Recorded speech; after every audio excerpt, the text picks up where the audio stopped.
Now, from the University of Virginia Center for Politics. Well, good afternoon, ladies and gentlemen. What a great crowd, by the way. This is a Friday afternoon. I've had classes on Friday afternoon with 3 people showing up. So, I mean, this is impressive. It's because of our 2 outstanding. I'll bet there's some afternoons you had class and you didn't show up. 100% of them. Yes. Yeah, I was always feeling bad on Friday afternoon.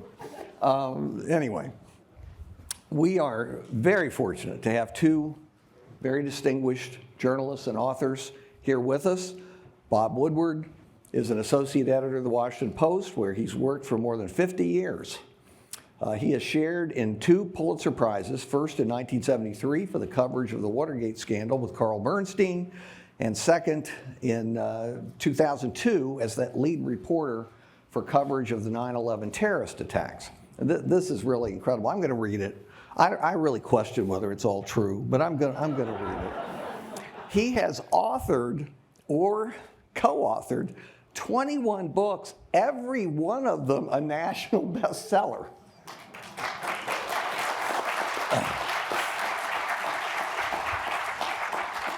His 3 books on the Trump presidency, and many of you will remember these, you have them: Fear in 2018, Rage in 2020, and Peril, the one that's here that you all, you will not be allowed to exit unless you buy one of the books.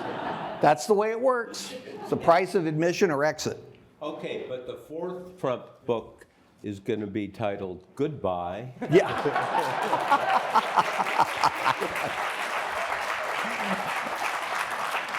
I'll buy multiple copies of that one. That's Christmas. That's all my Christmas gifts right there in one box. Okay. Another 12 of Bob's books have been New York Times #1 bestsellers. Did you buy those? Did you pay them for that? I mean, that's incredible. It's absolutely incredible. He recently released, and I haven't had a chance to see this, but I want to listen to it, The Trump Tapes, an audio book and paperback transcript of his 20 interviews with President Donald Trump. Now, you deserve a medal for that. 20 interviews with Donald Trump. It was enough reading his tweets. Honest, and now we'll have to do it again. All right, he's getting back on Twitter, if you haven't heard. Bob, it's an honor and a pleasure to have you here. I go back so far, I remember your first visit here.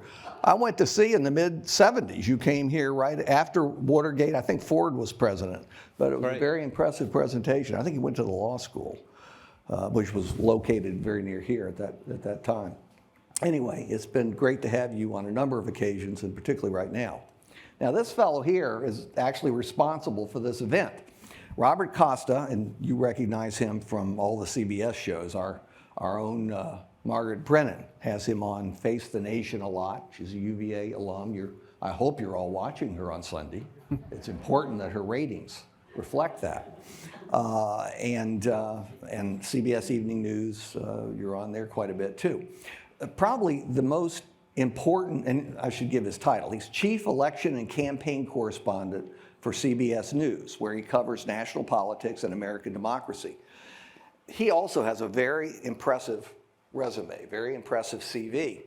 The most impressive line, and I want you to listen to this, he is a scholar at the UVA Center for Politics.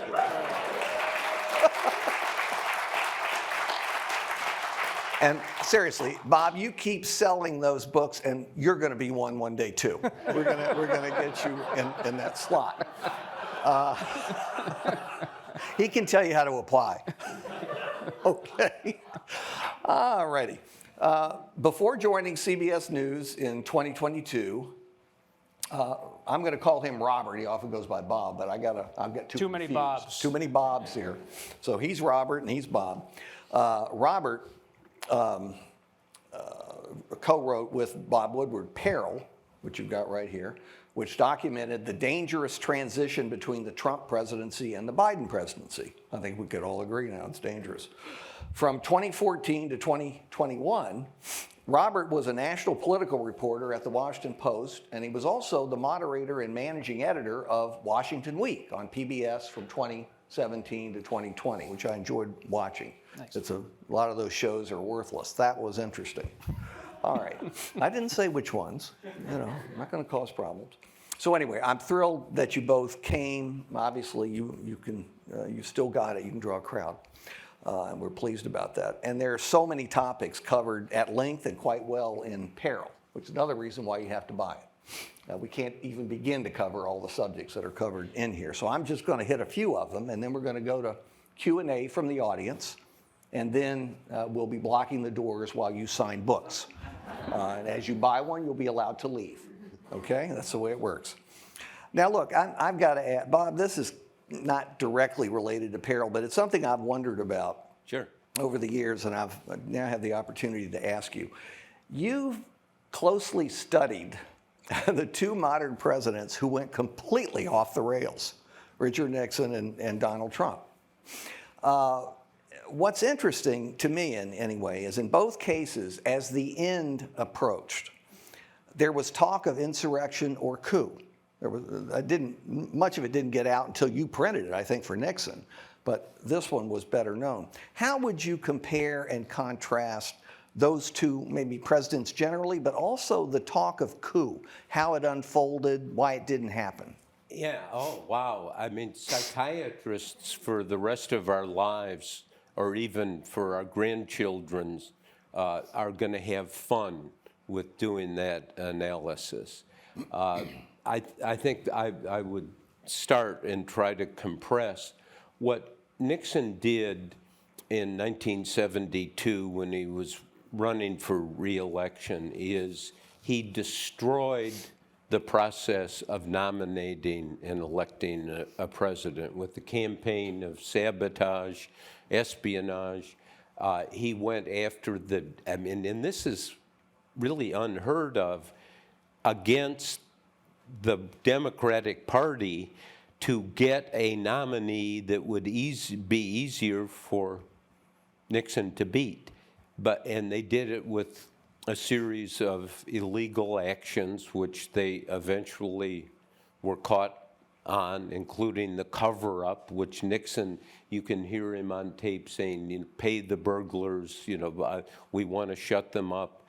And so what Trump did on January 6th, he attempted, and this was the insurrection, to destroy the process of certifying who's going to be president. And as you know, I mean, it's astonishing.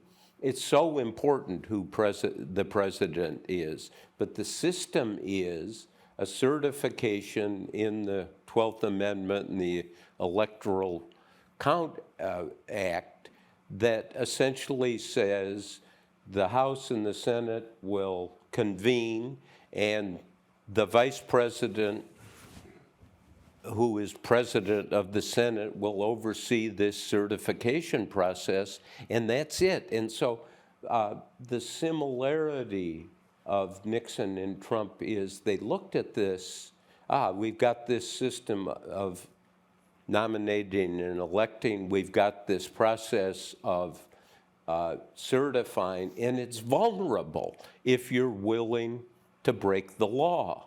And of course, both of them willing and anxious to break the law. And I think on January 6th, there is a cold case that Trump broke the law, that when we get done with the special counsel investigation of him, I think they're going to make it very clear that this was breaking the law.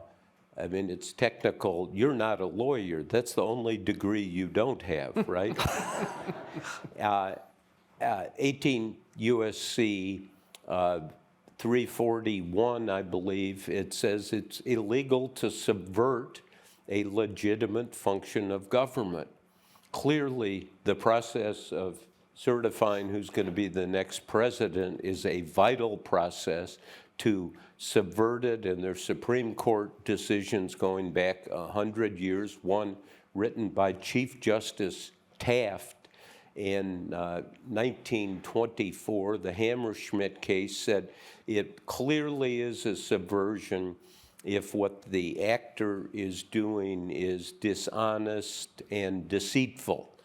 Fits perfectly with Trump. So they found the soft spot in our system and went right after them. And Nixon succeeded in getting reelected. Trump did not. Well, that is the obvious compare and contrast between the two. One succeeded and one didn't, so they both ended up as ex-presidents. But Nixon didn't stay with that reelection very long because he resigned. Yes. 2 years after being reelected. Again, I think this was you, but I can't remember for sure. Published something about Al Haig and the Defense Secretary Jim Schlesinger. Haig was the chief of staff to Nixon and Ford, I guess. And they had indicated that they went to the military commanders in the Washington, D.C. area and told them not to obey any orders from President Nixon. This was toward the end, and he was drinking heavily and talking to portraits on the wall. And they said, don't obey any direct order from President Nixon without checking with us first. Right. In Trump's case, you all reported that General Milley of the Joint Chiefs, head of the Joint Chiefs, Chairman, number of the Joint one military man in the country. And he essentially was doing some of that, at least with his counterpart in China. Can you tell us a little bit more about that? Well, we open Peril with that scene. It's stunning to think back to not only January 6, 2021, but to January 8th, 2021. And General Mark Milley, he's not in the chain of command, but he is chairman of the Joint Chiefs of Staff. And so he's the #1 military advisor to the President of the United States. And he has to have these relationships with generals abroad, like General Lee of China. And Milley's whole MO is to try to keep tensions calm, to keep the situation calm. Milley calls it, and it's to others in the book, the darkest moment of theoretical possibility. And this is the idea that nuclear powers could misunderstand each other in a chaotic moment. And this could trigger something to happen in a place like the South China Sea. And so what Milley was trying to do on January 8, 2021, was call military officers together and say to them, be on alert for anything, whether it's from the White House or anywhere else, that's a stray order. Make sure, he says, that I'm on the net.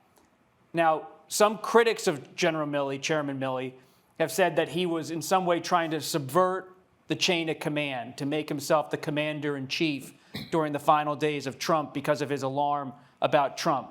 Based on our reporting, he was alarmed about Trump. He believed Trump was in mental decline during the final days and acting out in very unpredictable ways.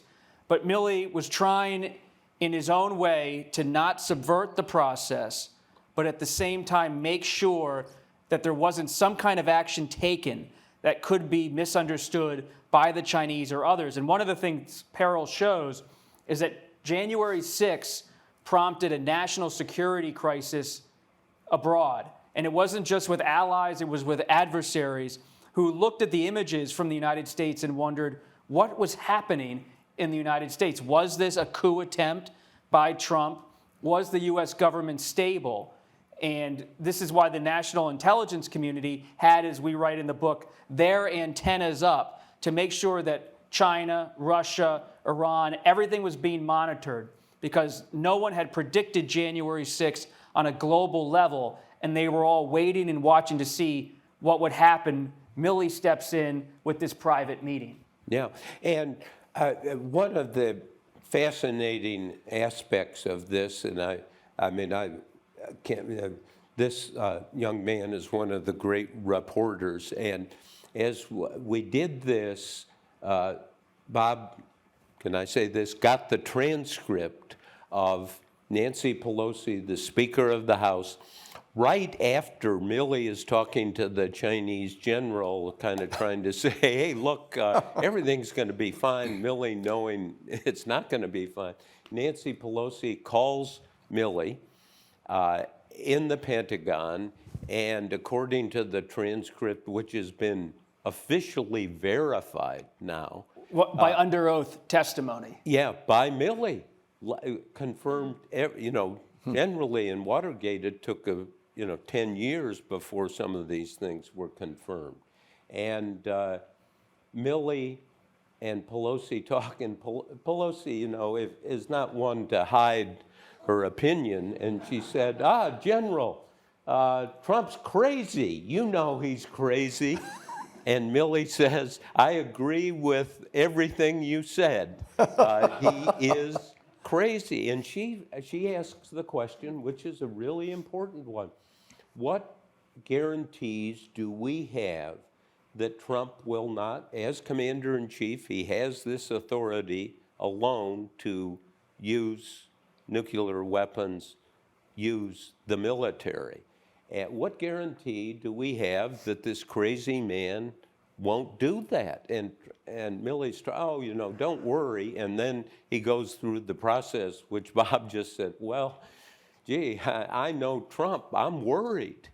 And they take these extraordinary actions of calling the officers in the National Military Command Center in. And I've reported for 50 years, never a scene like this where you have the chairman of the Joint Chiefs calling the people in who execute the orders from the president, saying, I want an oath from you that you will make sure we observe the process. Tell him what Milley said. Yeah, when he goes around the room. He goes around and just promise me that I will be included, because by law, he's the #1 advisor to the president. The procedures they'd set up included that the chairman would be included, the defense secretary, and he goes around the room. Have you ever gone around the room and, your crystal ball and say, have we got it right? Have we got it right? No. Milley. Got it? Do you understand? And, the room is vibrating. Here's the chairman of the Joint Chiefs saying, we cannot trust the commander-in-chief.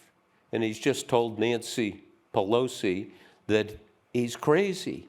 Trump's crazy. And, when you think about all of this, and as we were putting together the book, and this idea that 2 days after the insurrection, it's not just the Chinese, but as you said, everyone was alert. What the hell is going on in the United States? I see that video even now, and I tremble. What the hell is going on? Can you imagine being the head of the Chinese military or the Russian military? We don't know yet what Putin thought of this, but my God, this is an awful moment, not just for the United States, but for global stability. And so Trump didn't do it. I don't think he was going to set off a nuclear weapon, but the idea that Nancy Pelosi and General Milley, the darkest moment of theoretical possibility was there, and I think it's our view that that's exactly what the chairman of the Joint Chiefs and the Speaker of the House should do. They've got to think, because Trump, as we know increasingly, does things that are, people like to say, he's not following the guardrails. He violates norms. Trump was elected to violate norms. Yes, and He didn't win the popular vote, but it doesn't matter once you're installed. You know, when Trump started out, almost from the beginning, he cultivated the rank and file in the military. Remember all those appearances he made? And he had a lot of support, according to, you know, surveys done by Stars and Stripes and others. I wonder if he thought there was some way for the rank and file or commanders at a lower level to come to his assistance in some fashion, whether it was January 6th or in some other way. I don't know of any evidence. I think Trump was courting those people for votes. I think it was all, I mean, if you look at all of Trump, I mean, for 6-7 years, Costa and I in different ways and together have looked at him. Everything is about being reelected, and as we know, there's so much of self in the presidency. How do you see it as president? And he wanted to be reelected. Briefly on the military point, Trump goes to New York Military Academy as a young man, and his father, and this is widely documented, venerated military leaders, the men who worked at the New York Military Academy, the men and women in uniform. And so Trump would often say his father's favorite word was tough. And if you ever hear Trump with world leaders, that's the highest form of respect Trump uses in his vocabulary to say someone's really worthy, a true leader, they're tough. But what makes Trump intriguing politically is that he courted so much of the working class, middle class base of this country who had grown weary of war during the Bush administration and the Obama years. And he was able to go to different parts of the country and say, I don't want to cut your long-term federal spending. I also don't want to intervene abroad. And he brought back that strand of isolationism, of nationalism. And so though his rhetoric and his posture politically would often be militaristic, and he did surround himself with generals, he wanted to be surrounded by tough persona types. When it comes to his policy, he was not George W. Bush in trying to have a large footprint militarily abroad. In fact, he was always trying to shrink it. Well, of course, another interesting aspect of that is in gathering impressive generals like Kelly and Mattis, he also earned enemies because they saw right through him. And they told everybody. I don't know whether they were supposed to or not, but they were quite free with the information that they had about Trump. All right, look, I know both of you have talked to Trump, and you had those 20 interviews. And Can you, I mean, this is 9 months, last year of his presidency, and the agreement was he could call anytime, I could call him anytime. And so my wife Elsa and I are sitting around the house, and the phone rings. Well, maybe it's one of our daughters. Maybe it's a friend. Maybe it's a robocall. Maybe it's Donald Trump. And it would often be Trump calling and saying, you know, I'm busy. I've got the Joint Chiefs downstairs and so forth, so I can't talk. And then he would talk for 25 minutes, or he would talk for an hour. And as Elsa said, during this period, it was as if we had 3 people in our marriage, Elsa, myself, and Donald Trump. You know, in journalism, you have to make sacrifices. well, it paid off. But look, this is what I want to ask you, too, because Donald Trump, whatever you think of him, and he is crazy, but he's not stupid, all right? And he knew you don't write puff pieces. You don't do that. He must have known that he was going to get some very tough treatment. Was it that he thought he could convince you, because he thinks he can convince anybody of anything, or was it that he believes that it doesn't matter what the publicity is, all publicity is good publicity? What is it? I mean, you know, it's a great question, and a panel of psychiatrists will try to answer that. But as Bob knows, as you know, Larry, I mean, a lot of your work is journalistic. When somebody's telling you something that you want to know, you don't say, "Why are you talking to me?" There's no quicker way to stop the conversation. And Trump, big ego. I said some things about parts of the Russian investigation, which I thought were garbage, and I think he liked that. But it's nothing like. I've been going into the Oval Office here. He's been in president for 3 years, and we're talking about everything, whatever would come up. I mean, he would have his chief of staff there. He had Pence come in once, and I'd met Pence, and Pence comes in and stands there like this for 45 minutes. Catatonic.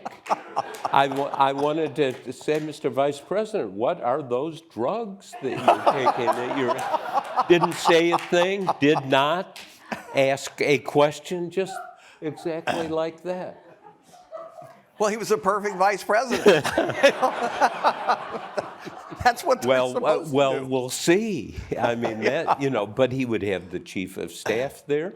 He would, Trump sitting at the Resolute desk. Now, most presidents, you go to interview and it's down at the end by the fireplace and sit in the chairs and there are no props.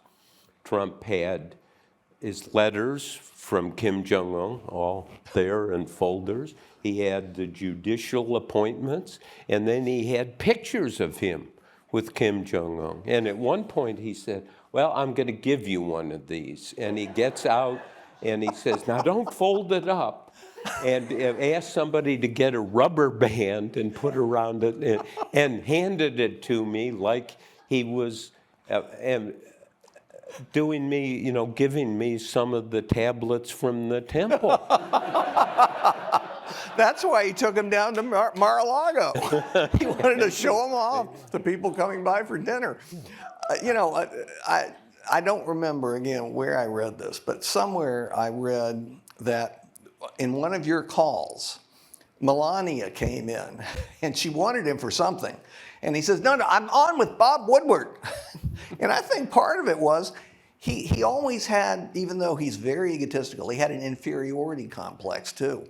And he loved the fact that here he was, a real president, talking to Bob Woodward over and over and over again. He never read the books. He didn't know what was going to happen. Yeah, I mean, look, as a reporter, and you're a reporter in all of this, you are asking the question, what happened? What was said? What did it mean? Are you sure? Are there notes? Are there documents? I think one of the most important times that we cover in Peril, and again, this is as your work largely, talk about the pressure that, if I may ask one of your questions, that Trump put on Pence. I mean, Pence is such a complicated story in Peril. He comes into the vice presidency wanting to be the ultimate loyalist to Trump. But he comes out of this conservative Republican tradition where he does see something like the U.S. Constitution and believe that should be followed. And so there is a line he will not cross. And it's a fascinating series of events. In just a few days in late December 2020, early January, and Woodward and I have talked about this at length, but you think about Pence, he has done everything to stand beside Trump, sometimes for hours on end, for 4 years. And at the end of December 2020, he's in Colorado on vacation with his family. And he believes Trump's going to be in Florida through the new year. Trump loves nothing more than the New Year's Eve party at Mar-a-Lago. And then something strange happens. On December 31st, 2020, Trump suddenly decides to leave Mar-a-Lago in the late morning, early afternoon, and skip the New Year's Eve party. This sets off alarms inside of the White House. What is going on with Trump? It's the last thing he would ever skip. The White House gives no advising to the press about why the president has suddenly decided to return to Washington. And as we were reporting the book, we discovered that Trump got on the phone with Giuliani. He got on the phone with Steve Bannon. And Bannon said to him, and this is in the book, he says, get Pence off the ski slopes in Colorado. No, the effing ski slopes. We're here on right? grounds. No, but in It's a book, changed, Bob. We have It's changed. I mean, this is an academic environment, so we can use the English Of language. course. Feel Get free. Pence off the fucking ski slopes. That is the line. Fact check true. Well, that was Bannon, right? That was Bannon. That's Steve Bannon. That was Okay. Steve Bannon. You would expect And that. Trump says, well, what do you mean? He says, you got to get Pence back because he's going to be the key. If you have Pence up there walking away from the lectern on January 6th, then you have total chaos. Bannon says to Trump, you'll have a constitutional crisis and the election will have to get thrown to the House of Representatives. It's a long, wayward path. But he says to Trump, and Bannon and Giuliani are in lockstep, he says, you have a path to a second term. And Trump says, you really think so? He said, yes, but you got to get Pence to buy in, to walk away, to say this is corrupt. This is a nonsense process. Use Pence. Weaponize the vice president to do your bidding. And Trump and others believe they can bend this Indiana man to their will. And so they keep approaching Pence. And it comes to January 5th. Real quick. January 4th, Trump calls Pence into the Oval Office on Monday, January 4th. And Pence had just met with the Senate parliamentarian on Sunday, January 3rd, 2021. And he said to the parliamentarian, as we document, is there anything I can do during the overseeing process? And the parliamentarian says, no, you're just someone who counts the votes. You're the overseer, the MC. And Pence has these two advisors who are always at his side, Mark Short and Greg Jacob. And they are very conservative advisors who say to Pence from day one, we know you're in a tough spot with Trump, but you have to do the right thing. They always believed Pence was going to do the right thing. But they are the guardrails for Pence, Short and Jacob, saying legally, constitutionally, there's nothing you can do. And Pence agrees. But then on January 4th, Pence gets called into the Oval Office, and John Eastman is there, the conservative lawyer from California. And Trump says to Pence's face, listen to John, listen to Eastman. And Eastman is the, I'm sorry, Oh, yeah, go but context for people is the constitutional lawyer, if that's the proper description, who writes the memo. Yeah, tell them about the memo. We have in the book. We discovered the Eastman memo. That was a stunning thing. And Coup. Eastman says 7 states have alternative electors. Now, we investigated, Lindsey Graham investigated, you know how many alternative electors there are? 0. There are none. And so this is the guy Trump is embracing politically and legally. And so we find this document later on, 2 pages, 6 parts. It's a memo of a coup, how to enact a coup in the United States by John Eastman. And this is the plan, which is to get Pence to buy in, claim that there are so-called alternate electors out there in the states that don't exist in any formal way, that are Facebook groups of people or just made up fictional groups of people, claim they exist and try to force the election into the House. And Pence says, I've listened to Mark Short, I've listened to Greg Jacob, I can't do it. I can't do it. And Trump says, you better do it. We need you to do it, Mike. We need you to do it. And then Trump gets out of the Oval Office, flies to Georgia to campaign in that special election. And on stage that night, he said, if Mike Pence is listening, he better do what I want him to do. He better do the right thing. And then the next day, Trump says to his advisors, has Pence broken yet? Pence hasn't broken. Bring him to me, one-on-one, the Oval Office. And this, to me, is the key moment of perhaps of the book, at least in this part of the story, and of our country in the last few years.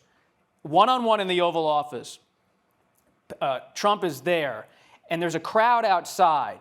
And this has now been documented by under oath testimony by the January 6th committee.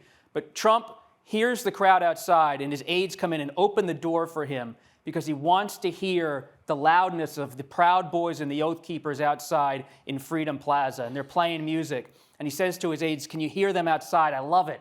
My people are out in the streets." He's listening to the mob. And then Pence comes in for a one-on-one meeting. And he says to Pence, as we report, "Mike, you have to do what I want you to do. Overturn the election. Just walk away." And it's back and forth. "I can't do it. I can't do it. Mr. President, I'm sorry. I've given everything. I've looked at this. I can't do it. You got to do it for me, Mike. I made you. You're not my friend. You're not going to be my friend anymore." You're, and I mean, the ratchet. You're nobody. You're nobody. I made you. And then he points to the mob outside, and he says, "If they gave you the power, wouldn't you want to do it?" Talk about a temptation. Yeah. That's and so the threats by Trump to Pence. I mean, here's the boss, the president with the subordinate. You look at clearly what he's asking Pence to do something illegal. There's no question about it. And the only threat that Trump did not issue that day or the next day to Pence was to say, "Mike, look, if you don't do this next year when I have my birthday party at Mar-a-Lago, and I'm not going to invite you." Really? Well, that is devastating. But this kind of brazen, heavy-handed work by a president of the United States, and people who've looked at this, Trump supporters just said, no, Pence has no, I mean, Dan Quayle, of all people, is telling Pence, you've got no choice. You have to follow the Constitution. And Pence called Quayle to ask him, right? Yeah. We reported that. Yeah. Yeah.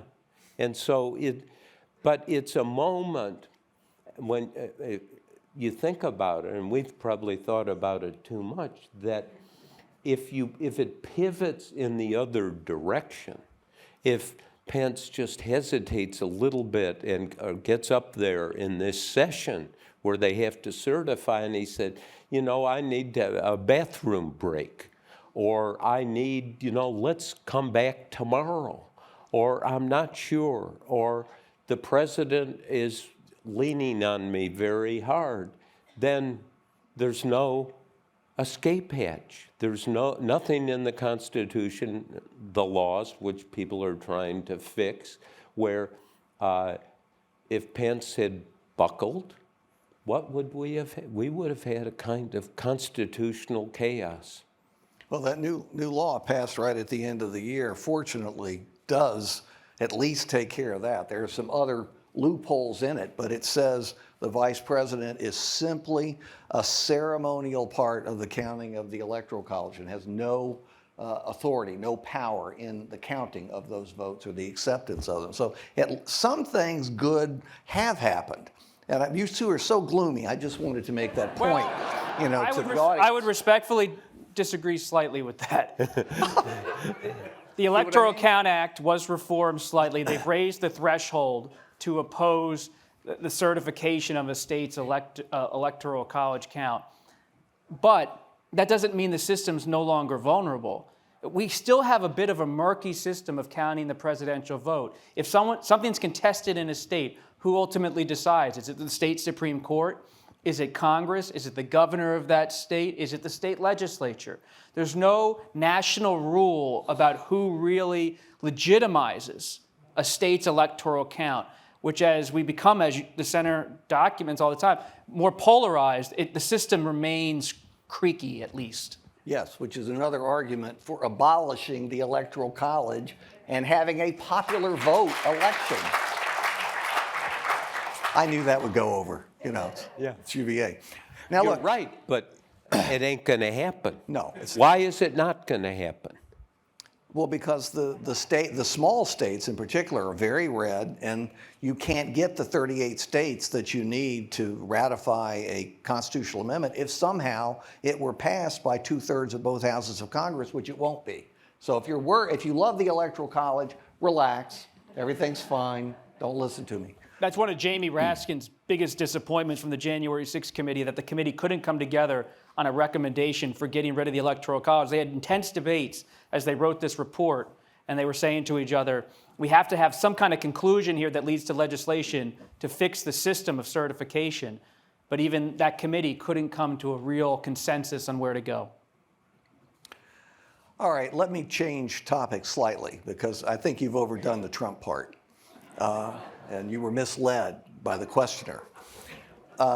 You also cover Biden in here and the disastrous events surrounding the Afghanistan withdrawal and other things as well.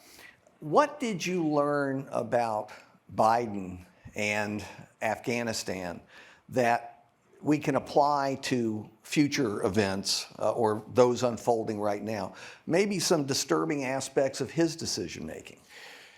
Yeah, I mean, we go back in depth when Biden was vice president and opposed President Obama's effort to put in 40,000 more troops in Afghanistan. And I mean, it's very interesting. Biden's quite open with people about the military is misleading this young president, his boss, President Obama, and saying, you know, you need all of these troops. And at one point, Biden said to his aides, you know, look, I'm going to resist this. Quote, the military doesn't fuck with me. Sorry, there it is again. Here he goes again. You broke the barrier, so it's okay. Woodward unfiltered. We're just quoting from history. Because you use screw. I mean, we just substitute. No, screw. well, I just think He's a journalist. He quotes the word. As you know. My mom read this book and was like, the F word is all over this book. We gave your mother a censored version, didn't we? We dedicated the book to her in part, so. Yes, right. Calm down, Ma. That made it up. Exactly. But politics always has been a combat sport, but it has become more of a combat sport, as you have documented. And the question becomes, how does Trump now run again? He's running again. I think that he's got, I tell this story, but it was a real cold shower for me. 6 months ago, I was in Midland, Texas, giving a talk. Now, Midland, Texas is the oil capital of Texas. This is a big deal because there are lots of cities in Texas that would like to be the oil capital, but that is, both Bushes lived there. So I give a speech, and they're having a reception afterwards, a couple hundred people, and I'm off in a corner with 25 of them. And they ask questions, lots of questions I try to answer. I said, let me ask you a question. How many of you think the 2020 presidential election was stolen from Trump? Raise your hand. How many hands do you think went up? Lots. Zero. Oh, zero? I'm not kidding. Wrong again, Larry. You set me up. Okay, no. But I thought, oh, it's going to be. And I was shocked. And I said, how many of you are going to support Trump now going to run in 2024? How many hands do you think went up? Lots.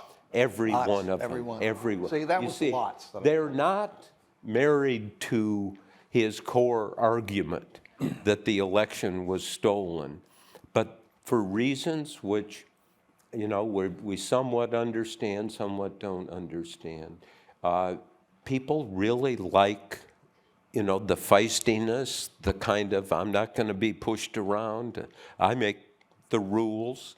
And that style of leadership is very appealing, I think, still to tens of millions of people. And that illustrated, it's not about that argument that Trump is making with no supporting evidence that the election was stolen, but they still like him. Now, Bob Costa knows more about Trump. You started covering Trump, what? You were 11 years old, I think, when you started covering Trump. Well, and to get to the Biden point, I mean, Biden, there's a line we came across, a friend of Biden's told us that a fish swims, a bird flies, and a Biden runs for president. I mean, it's just, he has been running for president. He's elected to the Senate in 1972, and he has been essentially running for the presidency, not formally, but gunning for national leadership for over 50 years. And so you see in this person, Joe Biden, such a response to this character of Trump. I mean, he's picked by Axelrod and Obama in 2008 because they believe he's the kind of guy who would never run. He would be the elder statesman, the vice president who was chair of the Senate Foreign Relations Committee. But so much of our politics now is a reaction to what happened with Trump in 15, 16, 17, Charlottesville. And the book begins with Charlottesville, and it's Biden's reaction to Charlottesville. And if you read Peril, you realize the first chapter of the book is about Biden's response to Charlottesville. And that's, he said, when he wrote about the soul of America. And that's what launched Biden's campaign. He was just outraged that Trump was dismissed. Oh, that's Charlottesville.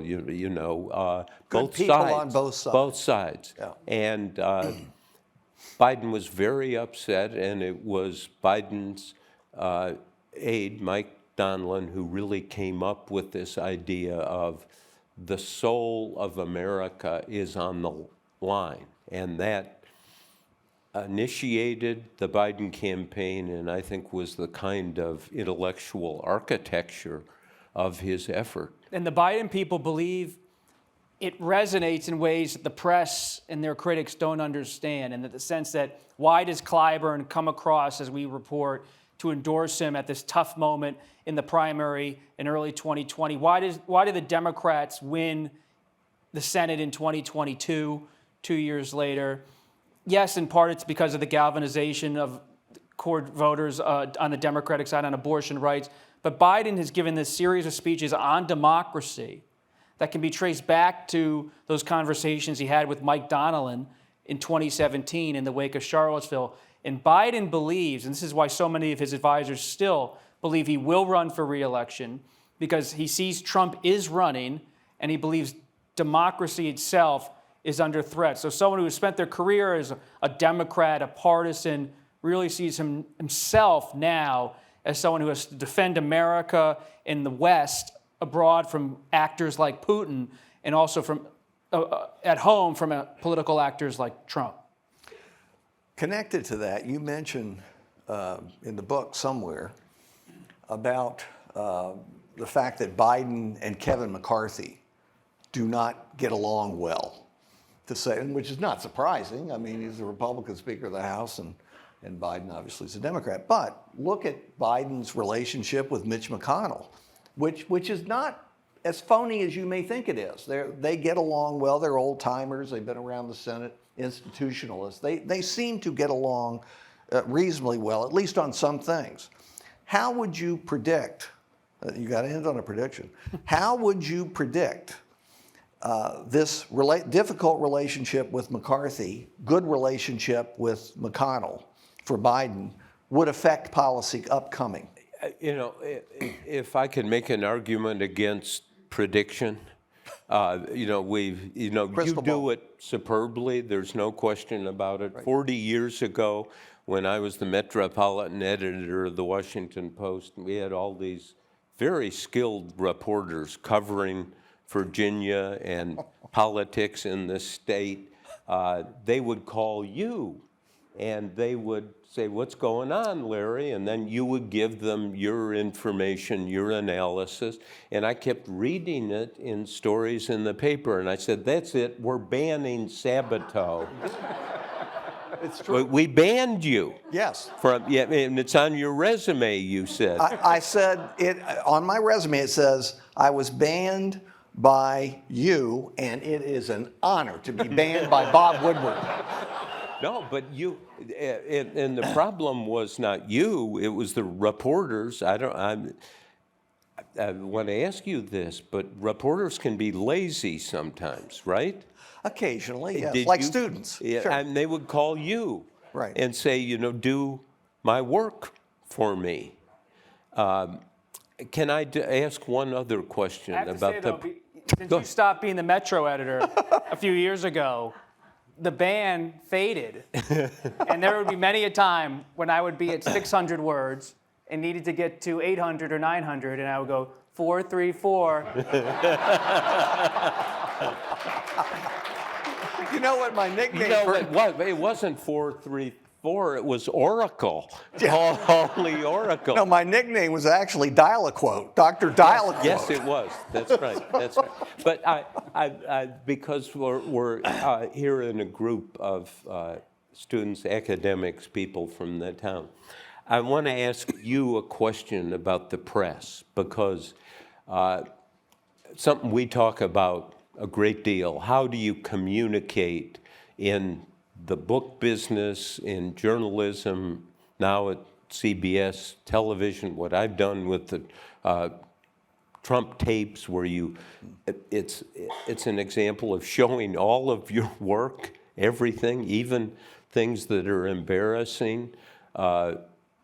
One time, my wife Elsa, I'm going through some things that Trump experts had told me should do about the virus, and I've got a list, and after the interview with Trump, we let the tape run, and I wanted to cut this out, but we left it, and Elsa said, "You're yelling at him.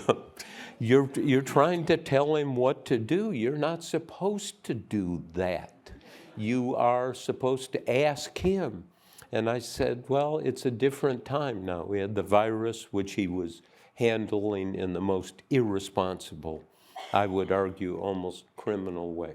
So after Nixon resigned in '74, Katharine Graham, the publisher of the Washington Post, wrote Carl and myself a letter on yellow legal pad, and nice stationery. She had such nice stationery, but this went on legal pad. Dear Carl and Bob, you wrote some of the stories about Nixon. Now he's gone. Quote, "Now don't start thinking too highly of yourselves." And she said, "Let me give you some advice." And the advice is, beware the demon pomposity. Beware the demon pomposity. Do you think that's a problem in the press, pomposity? I think it's a problem in the television media. I have to say that. Now, there may be some print media that fit that, but not really.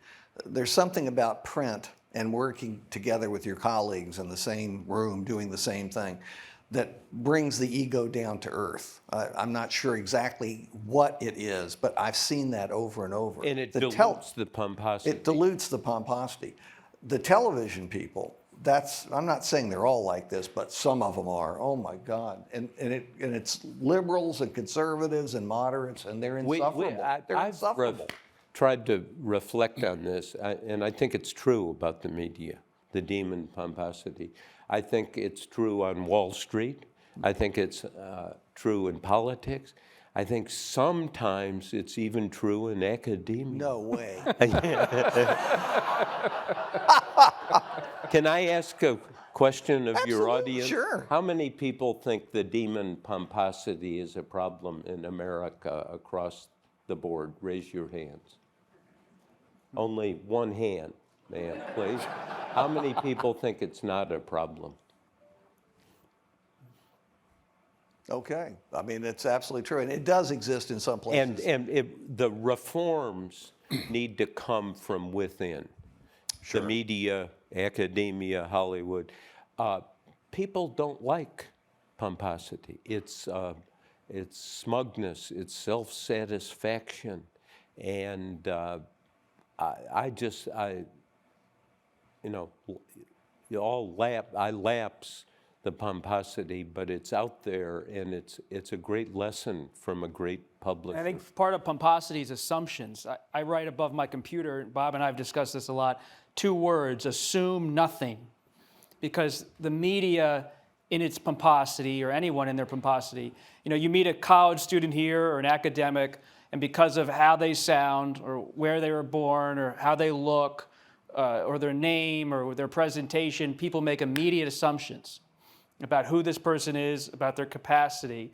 And it's a crippling thing as a reporter to make snap judgments of people by just assuming about the type of political views they have, their ability, their character. And so I always try to tell myself, assume nothing. And this has served me so well as a reporter, and in my personal life too, but as a reporter, I remember when I first started covering the U.S. Senate, I get a lot of people know I've covered Trump for a long time, fair. But when I first started covering the U.S. Senate, I saw a wild-haired, white-haired older man, and I said, who's that? People said, that's Bernie Sanders. I said, no one talks to him in the press corps. Why is that? He's irrelevant. And I said, well, I'm going to go talk to him. And so I started talking to Bernie Sanders in 2013, 2014. No one seemed to talk to Senator Sanders. I showed up at his announcement. Who was the only reporter who flew with him to Iowa on his first campaign trip? So who do you think remembers this more than anyone? Bernie Sanders. Because I never made the assumption that because he was a self-described socialist, because he had a New York accent, because he had wild hair, that he was a nobody in politics. And we live in a time of total tumult. People assumed Donald Trump would never run. They assumed Donald Trump would never win. They assumed Sanders would never run and be a serious candidate. And we still now, because of the demon pomposity, continue to believe, and I'm sure some of you suffer from it in this room, you can believe you can predict where this is all going. You're certain. Who says, assume nothing and just be open to other ideas and to change? Well, that's a good point. And before I throw it to the audience, and I hope you're coming up with a question you want to ask, and we have people with mics that I'll be asking them to circulate around in just a moment, just to put in a plug for my university. And really, it's a plug for Thomas Jefferson. He set the standard, which is you do not use titles other than Mr. and Ms. Well, back then there wasn't Ms., but Mr. And you're not Dean so-and-so, and you're not Vice President so-and-so, and you're not Professor so-and-so. You are Mr. or Ms. And I really like that. I think it's appropriate. And what I think is bad is it's faded dramatically. I've watched it. And I sure wish we could restore that. And that's really up to you. It's your responsibility. Go do something about it. All right? See, don't be smug. I'm kidding. Sabato's agenda for reforming America. Well, it's a good start. Why go for just the small stuff? Why not eliminate the Electoral College? Come on, let's go back to not using titles. I know people assume Larry won't run in 2024. Assume nothing. Right, and if you do, we feel we're wired. We're totally in. We're on that campaign You plane. get a lot of inside information. I wouldn't give you 20 interviews. I can tell you that much. You see what happened to Trump. You say so now. He'll break you down. I've seen it. All right, to save me, let's go to the audience. Who wants to ask the first question, and who has got, there's somebody back there that already has a mic. Did you pay him? I mean, what happened? Go ahead. Kyle Matus, former student of Mr. Sabato's, previously Pete Sessions' chief of staff.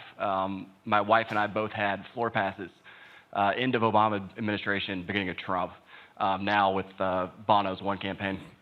And actually, a point first of academic pomposity that I'm surprised hasn't been pointed out.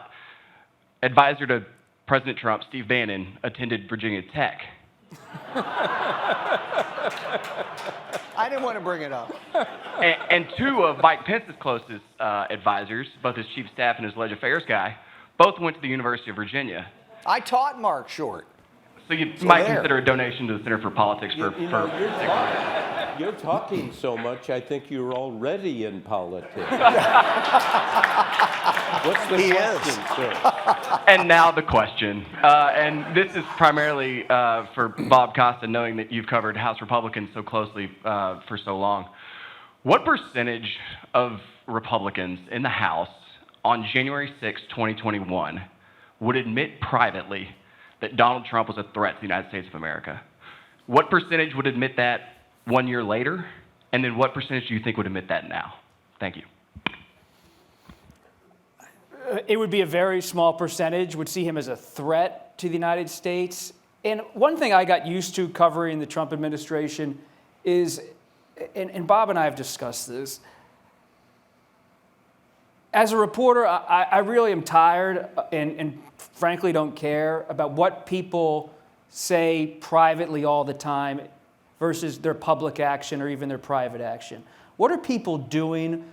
If they tell a reporter that they believe Trump's a threat to national security, but then go out and proclaim he's great and then take all these actions to support him to stay in office and to object to the election, what kind of integrity or value is there to capturing the percent privately that may whisper to try to appeal to someone they think is a nonpartisan reporter, which I am, to try to win some kind of good grace with me or somebody else by saying, well, I do think Trump's a problem.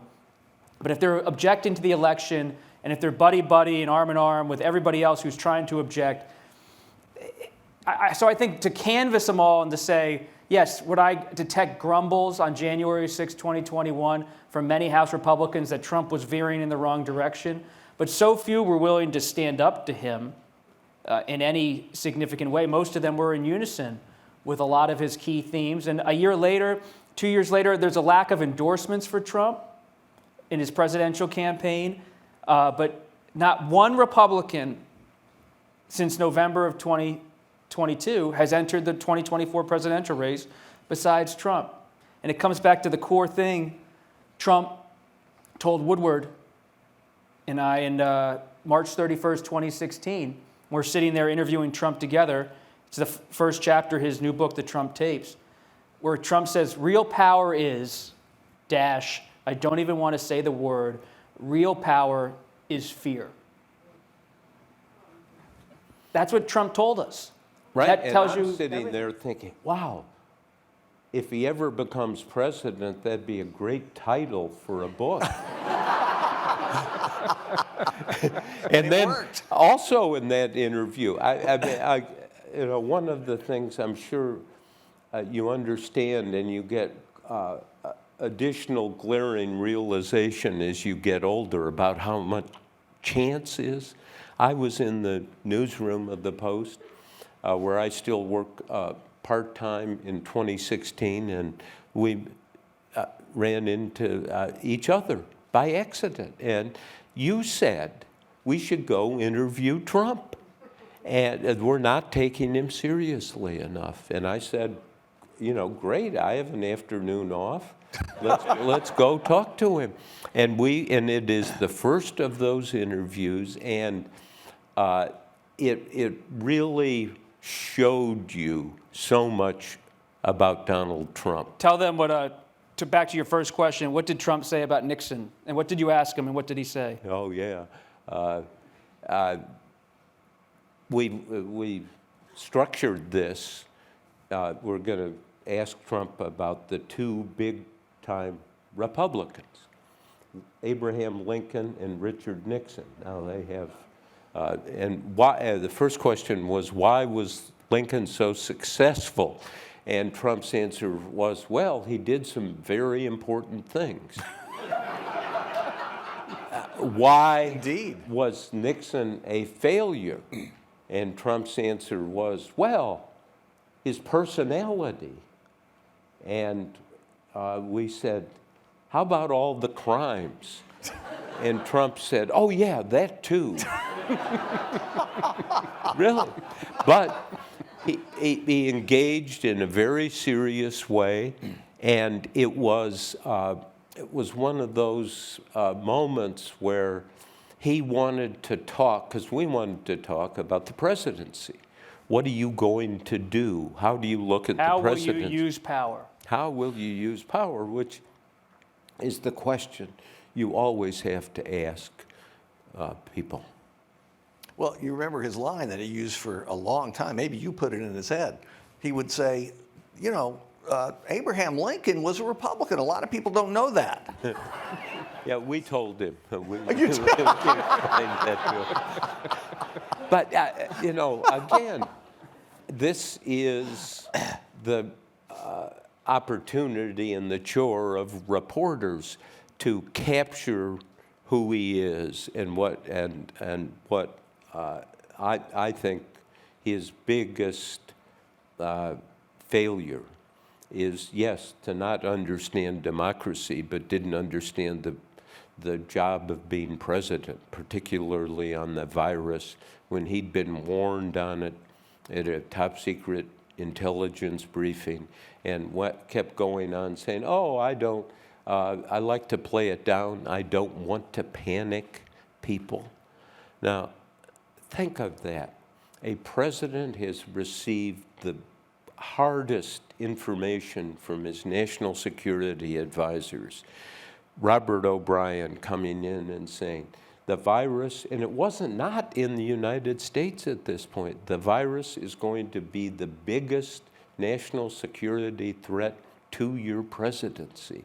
Not Iran, not Russia, not North Korea, not China, but the virus. And then O'Brien's deputy, Matt Pottinger, had been a Wall Street Journal reporter in China for 7 years, who covered the SARS epidemic and had just rock-solid sources in China who told him this virus is coming, and it's going to, before it came to the United States, it's going to be a hurricane. It is going to be a forest fire. It is going to be like the Spanish flu pandemic in 1916 that killed 650,000 people. So Trump had that warning. I've covered 16 national security advisors, going back to Coolidge. Not quite, going back to when Kissinger was national security advisor, and never heard one give a more fact-based, alarming warning to a president. And Trump ignored it, lied to the public, lied to his son. There's a scene in the book where he goes to his 13-year-old son, Barron, and Barron says, what's going on? Because Trump had closed down the country at this point in March. And Trump says, oh yeah, it's all China's fault. 141 countries have it. And China could have stopped it. They kept it secret. Now, I learned at that point that just that, and it was weeks later I learned that Trump himself had been warned. It's not that China should have done something, it's that Trump should have done something. And this is the man I asked, what's the job of the president? He said, to protect the people, and he didn't. And in the summer, we're having more I'm sorry to go into this, but I think it's a prima facie case of somebody demonstrating they are unfit for the presidency. It's hard for me to get out of the reporting mode to make that judgment, and I make that judgment because of what he told me, and I saw what he did. And in the summer, I talked to him and call him and say, things are pretty bad. And he said, well, what's bad? And I said, the virus. He said, oh, we've got that under control. Mr. President, 140,000 people have died in your own country because of this virus, and you're saying you've got it under control? What's the plan? He said, oh, we'll have a plan in 104 days. I wonder, what the hell is he talking about? 104 days. It's election day. All he was worried about was being reelected in election day, and did not have that humanity and that understanding of his responsibility to act and have a plan. Saddest makes, I'm sorry to say this, makes Nixon's crimes, which were substantial, comparatively less significant, just because Trump could. I mean, imagine if he'd done what FDR did after Pearl Harbor. What FDR do after Pearl Harbor? Come out and say, oh yeah, we've been hit, I want to play it down, I don't want to create a panic. Go listen to FDR's fireside chats after Pearl Harbor, and you can hear them in that old radio voice, and it's not clear.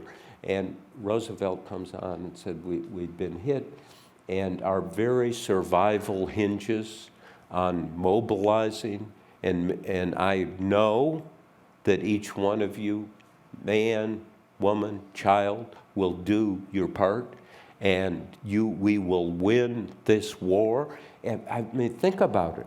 If Trump had taken the information he had, he could have been Roosevelt.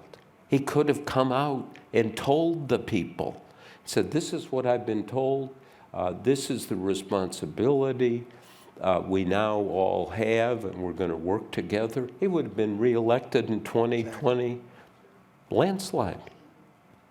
I think he would have been reelected had he done something that simple but also dramatic, and he wasn't able to do it. All right, let's get a few more questions here.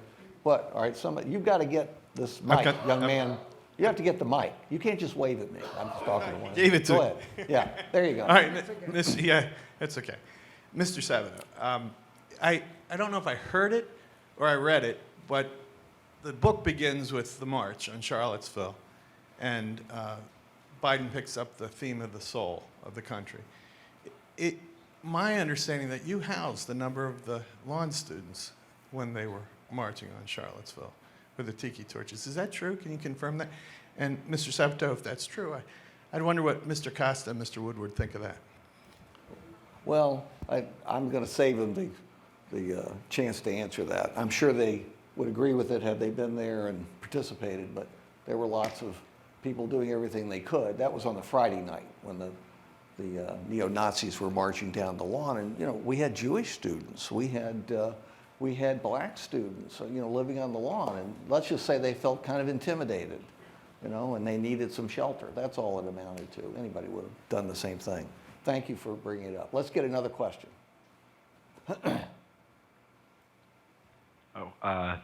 Everybody can hear me? Okay.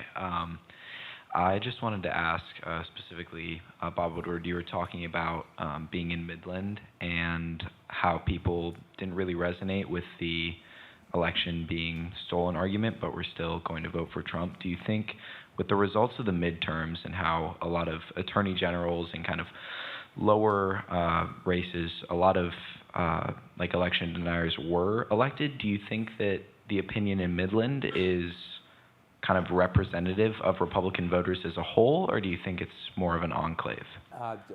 It's a great question, and don't know the answer. I mean, I think there's a lot of evidence that Trump is on the decline, and there's a lot of evidence that he still lives and has tens of millions of supporters. So, we're going to have to, on the trip here, Bob and I were talking about what the challenges are of journalism, and that is addressing the question, larger question, who are the political leaders of our party, our two parties? Republican, uncertain.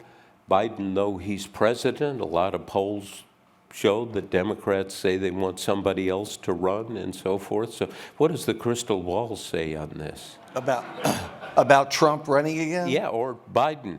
Oh, I think Biden is already running, and I think Trump is going to, if circumstances permit, and right now they seem to permit him to do it.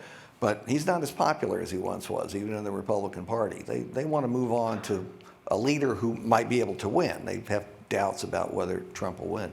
Biden will run as long as he can. I mean, he's 80. He'll be 82 in November of 2024. That's the end of the first term. I think the toughest jump is going to be convincing people to elect somebody who'll be 86 at the end of the second term. That's what I call old. People in their 70s, that's upper middle age. But it's the 80s, that's getting up. People, how many think that's too old to be president? What age? That's too old to be president. How many think it's fine or it's okay? Okay. How many 80-year-olds say they're not sure?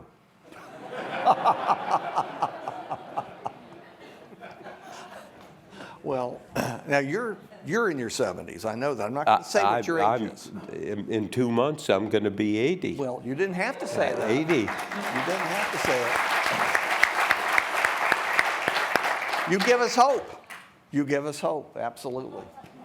All right, and then who's next? And can we get, some diversity here? Okay, we'll go ahead, but I'd like a little diversity here. Hi, thank you so much for coming, Mr. Woodward and Mr. Costa and Larry Sabato for hosting this event.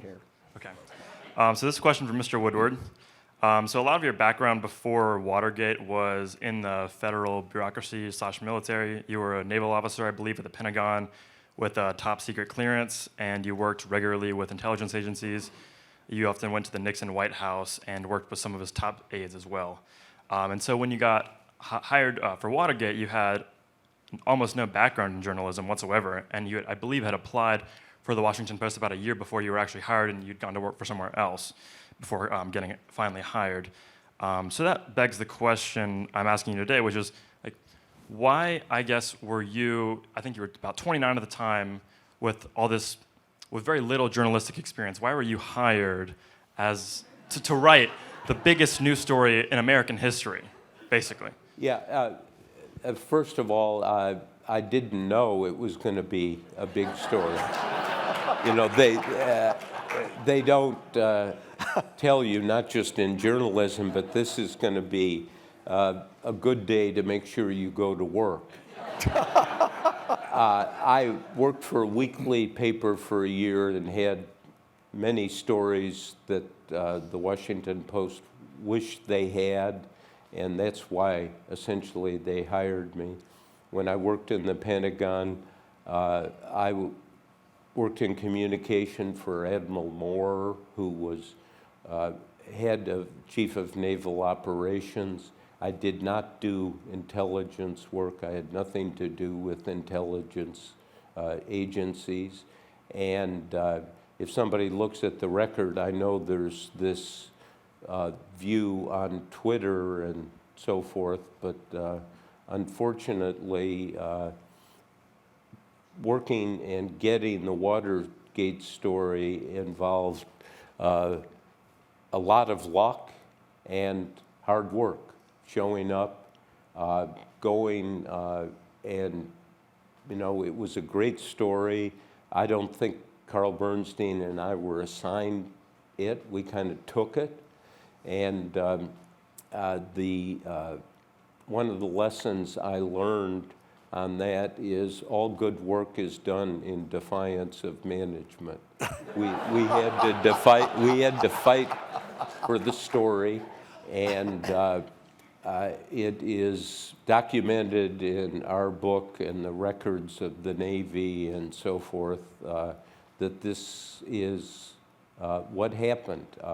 It was, if I can share this thought with you, I worked night police for the Washington Post for 9 months, and the city editor. It was a Saturday morning, one of the most beautiful Saturday mornings in Washington, June 17th, 1972, and there was this burglary at the Watergate.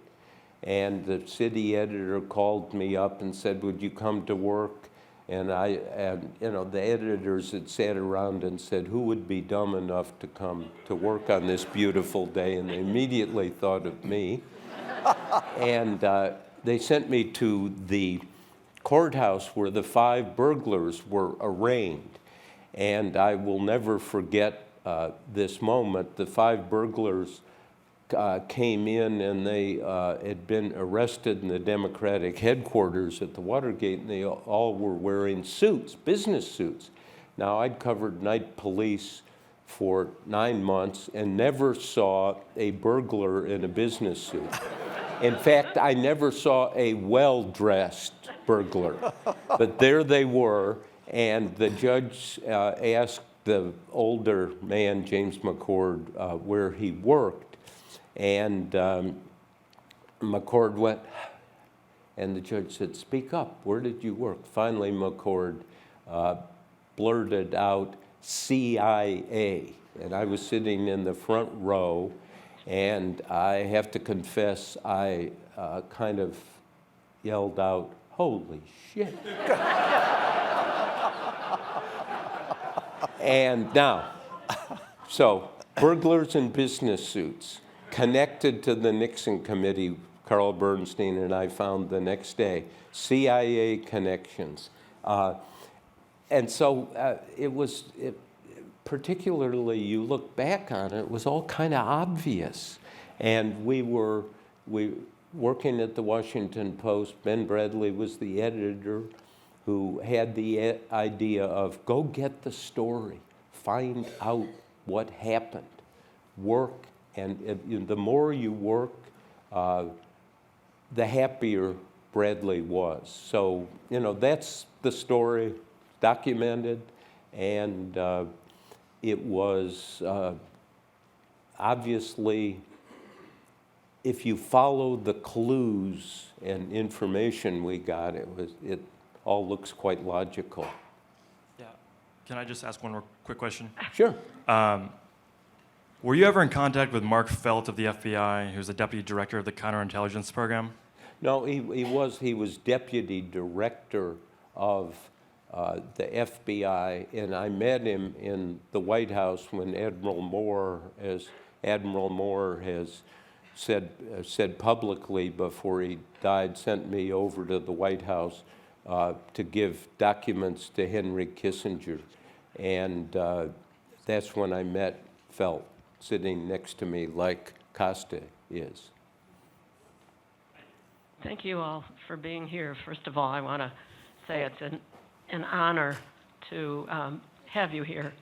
And I respect all of your opinions and wonder if you could speak to who you might see has any possibility of running in a primary against either Biden or Trump, and what would be the path and the possibility for that to happen. Because from what I've heard you say today, it almost feels like, okay, this is a done deal. But how do you see this proceeding, and what might we watch for? Thank you. It's not a done deal. Don't worry about it. Okay. Now, if Biden stays healthy, well, he's already got an opponent, apparently, Marianne Williamson, the guru, whatever. I don't know what she does, but it's on Twitter. The Democrats have learned a lot of lessons. I just interviewed Jim Clyburn from South Carolina, who's a major character in Peril. And I asked Congressman Clyburn, this is your exact question. And he said, we saw what happened to Jimmy Carter in 1980 when Teddy Kennedy runs against him in the primary. We don't want that to happen again. And one of the key scenes in Peril is March 1st, 2021. Who does Biden bring into the Oval Office in a political embrace? Bernie Sanders. And he says to Sanders, look up at the wall. Do you see the picture? And Sanders looks up, and who's the picture? It's of FDR. And he's not talking about FDR in the mobilization wartime sense, but in the big government sense. And he says to Sanders, And he says to tell your friends, your progressive friends, we're going big. And Sanders says, how big? And he says, we're going to go 1.7, 1.9, whatever we can get, trillion big on the American Rescue Plan. Then we're going to do another trillion on infrastructure. So the progressives, who would be the natural people to primary a president like President Biden, are all with Biden politically and making no move to offer a primary against Biden. In fact, some of the top progressives in the country, I just sat down with one of them, Ro Khanna from California. He said if anyone's going to primary Biden, it's going to be someone like Joe Manchin. Now, I don't believe that's going to happen. But his point is it's the moderates in the party who have been more publicly critical of Biden than the progressives. On the Republican side, they're all waiting to see what happens to Trump, not only politically, but legally. Where does this go with the special counsel? Does Trump ever get prosecuted or not? And so they're waiting to see what happens, and they know DeSantis is also waiting probably until May, June, or July to make a decision. And this seems like it's a waiting game for us. But Sabato knows this more than anything. When did Bill Clinton announce his presidential run in 1992? Not until October of 1991. In modern history, we even have a recent history where people don't announce until the fall or winter, or maybe even the election year itself. And we seem to be returning a bit to that instead of this culture of endless campaign. Well, do you see much acrimony in the Democratic Party if somebody does want to come up, like Amy Klobuchar or something like that, to want to challenge? And everybody else is going to be held to one question. Yeah, I don't see it. The Democratic Party has become a very party that respects the elder statesmen in the party. I mean, they don't go after Speaker Pelosi, they don't go after Leader Schumer, and they're not going after Biden. Everybody gets one question. Who do you want to pick? You got? Okay, good. Back there. I think some of these people up front want to ask one too. Go ahead. I'll try to keep my wind up quick. My name is Eleanor Jenkins, and as a student journalist, I've been hearing a lot about objectivity and how journalism can move forward. And I was reading something from Margaret Sullivan in the Washington Post, where she said on covering Trump, the instincts and conventions of journalism aren't good enough for this moment in our country's history. So my question for both Mr. Woodward and Mr. Costa are what you think the roles and conventions of journalism are right now and how they should change, if at all. Well, I understand the point she's making, but I still think you want to be repertorial, but also you have to deal with the obvious. And the obvious with Trump are some of these flaws I've laid out. But I want to draw a connection, because I think this is so important historically, between Nixon and Trump. And there are many. And the day Nixon resigned, August 9th, 1974, he gave a farewell address in the White House and it called his friends and family and aides. He had his wife and two daughters and son-in-laws on the stage. And Nixon was unscripted. There was no speech. He had no notes. And so he's talking very passionately about the grievances he feels. His mother, his father were mistreated. He was mistreated. It's a very emotional speech. And then Nixon, look at it on YouTube. It's an amazing moment. Yes. He just turns to the audience and says the following, quote, "Always remember, others may hate you, but those who hate you don't win unless you hate them, and then you destroy yourself." I mean, what a lesson. In the Nixon administration, it was hate.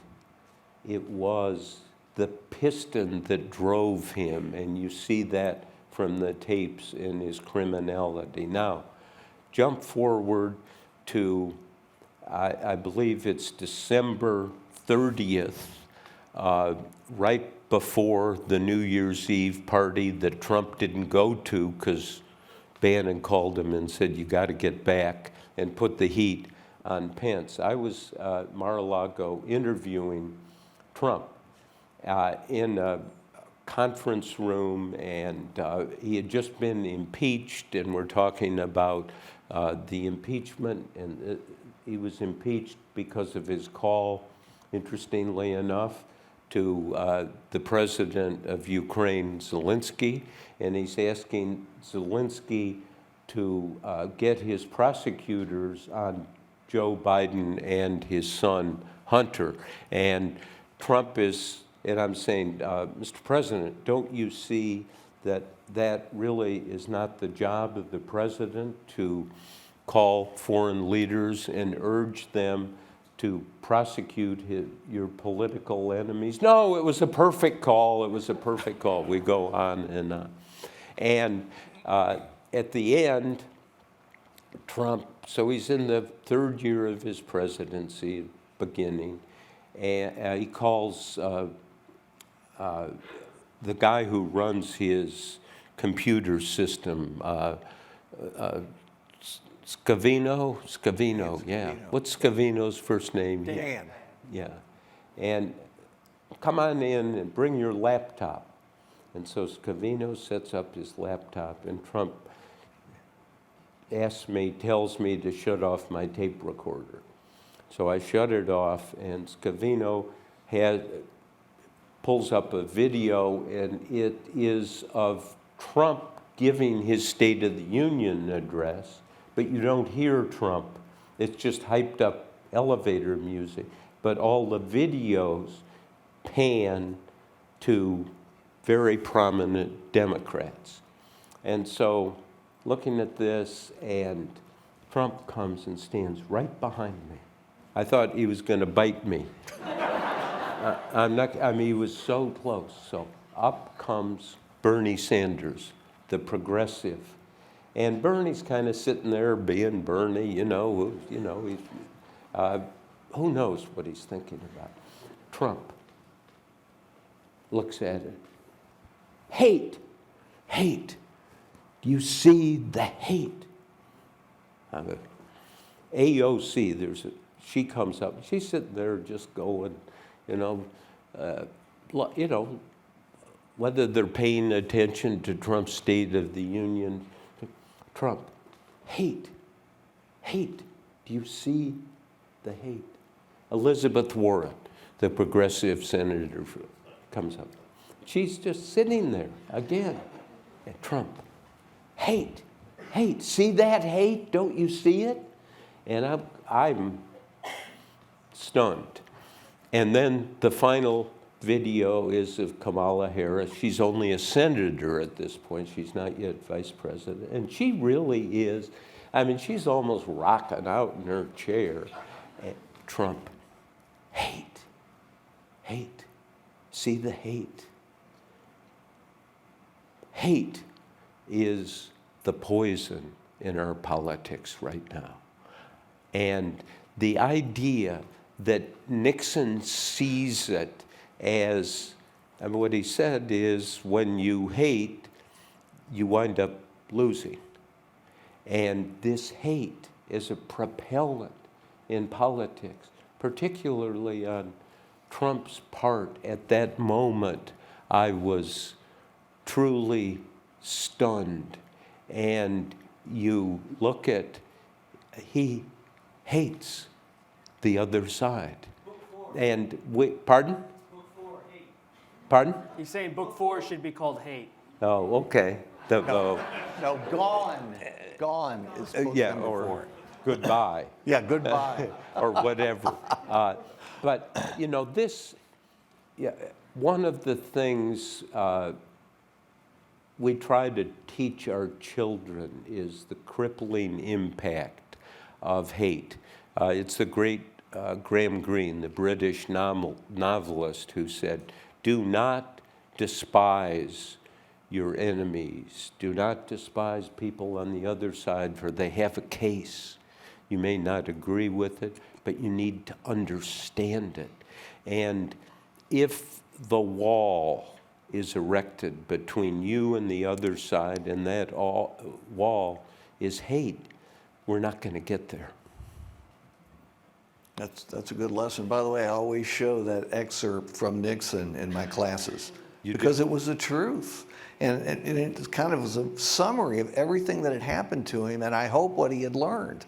And I think it's valuable for students to see that. Yeah, and it was a moment of self-understanding, presumably. I mean, there's evidence of things he wrote and said afterwards when he was interviewed by David Frost. Yes. In those famous interviews, Nixon always said, well, I didn't commit an impeachable offense. It's all a misunderstanding. But great lesson. I mean, I'm glad I hope we show that to our children also. Here's the President of the United States has done himself in because he can't get control of his emotions. And he gets it, and he's trying to tell people, don't be like me. Don't make the mistake I made. I mean, I thought it was powerful. It was one of the most powerful things Nixon ever said. Yeah, and it's one of the key moments in the American presidency also, because it was an acknowledgement. Here, he had spent all of his life working to become president and had to give it up. And did, but it very painful moment for him, and to have that understanding, and somehow, I mean, you're asking a very good question about who could run as a Democrat or who could run as a Republican. You can construct an ideal candidate. Somebody's going to come in with a new view of the world and ourselves and kind of say, there's a better way to do this than the old politics of hate, of combat, of... Now, to Biden's credit, he does that. I mean, he's always reaching out to other people. And I think one of the questions people are going to be asking is he tough enough? Because you got to be tough also. Yeah, and is he young enough? Two more questions, very brief questions, to the point, one on each side. Who's got the mic? Okay, John Michael. Hi, my name He's a tough student, let me tell you. Hi, my name is John Michael. I'm a fourth-year government major. In light of the classified docs found in Mar-a-Lago, during your conversations with Trump, was there anything that he hinted at or said that you thought of, I shouldn't be hearing this? And I thought I shouldn't be here? Yeah. Well, you shouldn't be hearing this. Oh, hearing? That's one thing you never do as a reporter. You never say, please shut up. Don't give me or show me that document. In the course of these interviews, we talked about the North Korean leader, Kim Jong-un, and Trump gave me the letters from Kim Jong-un and the ones that he had sent, and in fact, I published them and talked about them. He said they were so classified, and then I guess because he thought he wanted them declassified, that meant they were declassified, but he gave them out. I called the general counsel at the National Archives, and I said, I wish you'd read my book, because you would have known that I had the Kim Jong-un letters, which started this whole process of what's going on. Bob and I were talking about those document investigations. Boy, one thing you learn is when you have special counsels, independent counsels, special prosecutors, now these are independent counsels that report in the end to Attorney General Garland, they take a long time. From the Watergate burglary to Nixon's resignation was 2 years, 3 months. And so I think we're in for, suppose you were, Larry, don't worry, you'll never be appointed, but suppose you were a special counsel. You're right. You would say, wow, I've got unlimited budget, unlimited time. What are you going to be afraid of? Nothing. No, well, no, you're already that. But you are afraid of practically of reaching a conclusion and not having all the evidence. So you are going to make sure you do all your homework and have all of the evidence. And there is no incentive for you. The Attorney General calls you and says, Larry, I made you special counsel on whatever, and sure would like you to wrap that up. And then you'd go to the press and say, the Attorney General is putting pressure on me. So you have a kind of life's work. And so these two guys who have both Trump and Biden, I mean, I don't see how they're going to, you know more about this than anyone. You think we're going to hear next week, oh yeah, we've wrapped these up? Let's just say I know the grand juries are very active, but they take a long time. But what the special counsels have done is they come in and they say, okay, so there have been ongoing grand juries on all of this, on January 6th, I want to do it my way. So they kind of, to Bob's point, they restart a lot of the process. They want to focus the investigation in their way. And they want to make sure they don't kind of clear somebody and say, Biden didn't do anything wrong. These were all, just love letters like Trump's Kim Jong-un letters. And then it turns out Costa comes up with a story for CBS saying, aha. And he did that too. Yeah, and he would do it. So, and rightly so. Yes, rightly of course. So. These document investigations, I think they put Merrick Garland, the Attorney General, in an impossible position. I mean, how do you separate them, even though they are very different? We were talking about this, that it's like I get a speeding ticket, and Costa gets a speeding ticket. And it turns out Costa's speeding ticket is for going 15 miles an hour over the speed limit, and he gets off with a warning. My speeding ticket is for going 80 miles an hour over the speed limit, and I killed 2 people. They are very different at the end, but they seem to be very similar at the beginning. And everybody's looking through, the National Archives yesterday asked 6 administrations, go look in your boxes. Two weeks ago, I went to the Villages in Florida, which is kind of the opposite of UVA. And, and I sat down with Mike Pence, the former vice president. And I said to him 2 weeks ago, sitting across from him like this, I said, are you sure you don't have anything? And he said, my staff, at the end of the administration, went fully through everything. But then we find out a few days later, he said to his staff, those 4 boxes that are sealed in my house in Indiana, check them again. And he found documents. Was he the one who said, go check them again? Oh, the letter, in the letter, Pence's lawyer said, Pence knew he had these documents at his home and asked his lawyer, Matt Morgan, who lives in Indiana, to go look through the documents at his home. But after I asked him the question, are you sure? Yeah, well. Well, I know. And what's really interesting legally, you need probable cause to conduct a search or ask somebody to go through their files. And just because you were once an official who had classified documents, does that give you probable cause to say, hey, please look and see if you've committed a crime? That's not going to hold up very long.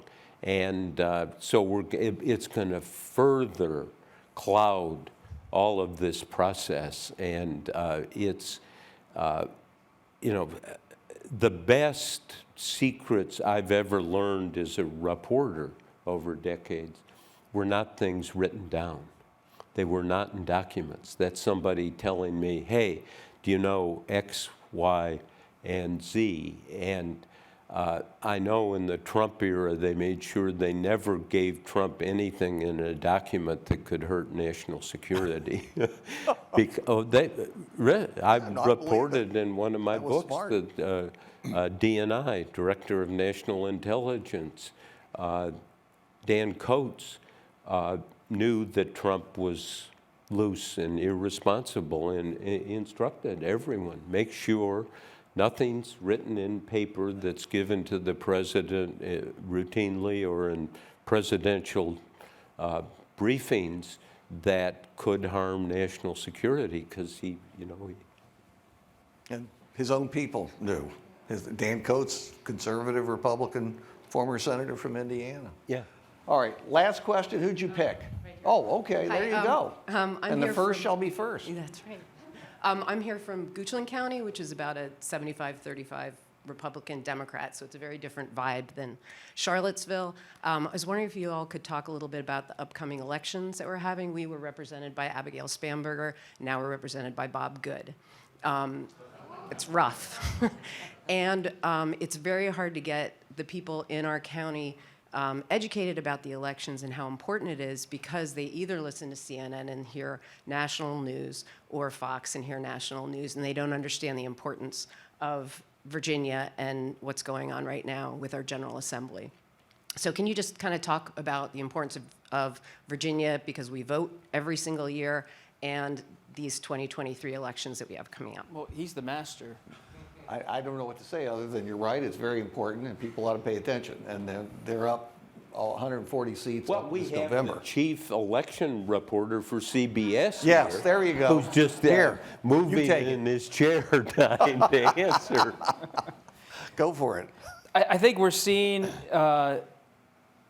Northern Virginia was seen as the political center for McAuliffe for making Virginia much more of a blue state.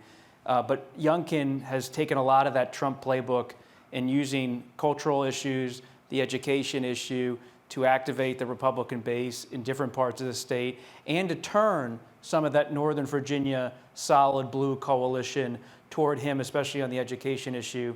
And you see Youngkin continuing to move in that direction, supporting a 15-week ban on abortion. That's exactly what Ron DeSantis, the Florida governor, signed into law last year. But even Governor Youngkin and Governor DeSantis are facing pressure from the right, from people like Governor Kristi Noem of South Dakota, who I just interviewed last week. And she says in her state, South Dakota, which is no Virginia when it comes to politics, much more conservative, they have a total ban on abortion with a lone exception for the health of the mother.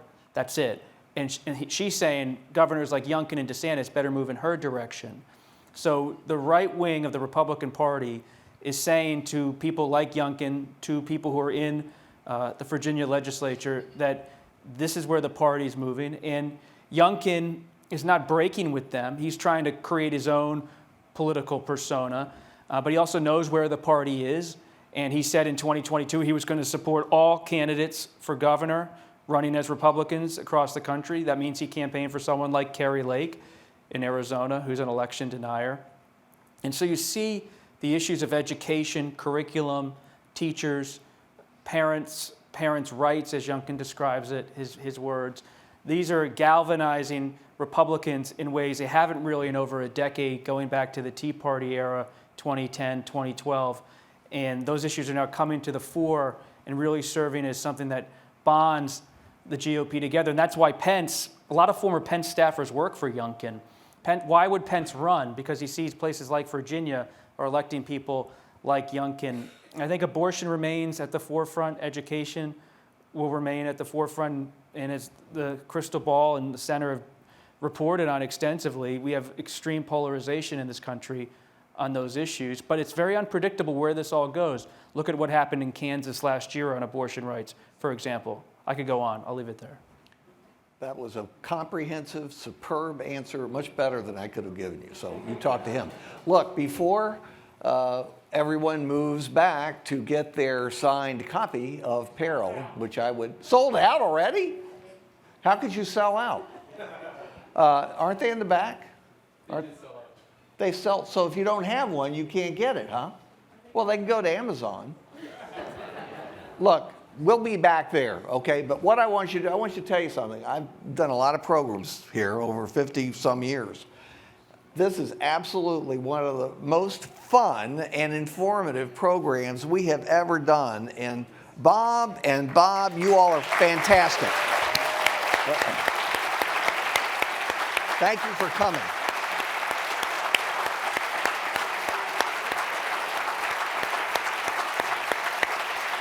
They're excited.